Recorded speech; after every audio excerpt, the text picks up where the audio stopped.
The status of the 2019 State of the Union is up in the air as President Trump and House Speaker Nancy Pelosi are locked in a battle over whether it's appropriate to hold the annual congressional address in the middle of a government shutdown. This is a housekeeping matter in the Congress of the United States so that we can honor the responsibility of the invitation we extended to the President. You can make it from the Oval Office if you want. While many Democrats in the House and Senate would like to make a deal, Speaker Pelosi will not let them negotiate. While the Constitution outlines the president's need to address Congress, that address hasn't always been televised, and at one point wasn't even a speech.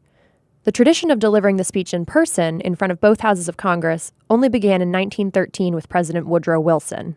Prior to this, the State of the Union was a written report, an alternative that Pelosi has suggested to Trump for this year.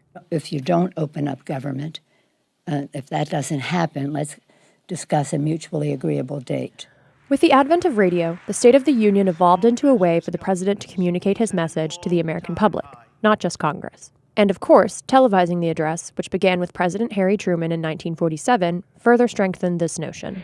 We must make sure that the United States is sound economically, socially, and politically. Still, Trump technically doesn't have to deliver his State of the Union address in person to Congress or as a televised event. And if the shutdown continues, Trump will face the difficult task of addressing his budget goals for the year in the middle of the longest government shutdown in the history of the United States. Pelosi's suggestion to delay the address could be seen as a sort of punishment to Trump, who prides himself on communicating directly with the American people and frequently touts his television ratings. But Trump's 2018 State of the Union address ranks as the sixth most viewed in history. President George W. Bush tops this chart with 62 million viewers in his 2003 remarks. The only previous State of the Union postponement happened on January 28, 1986, under President Ronald Reagan.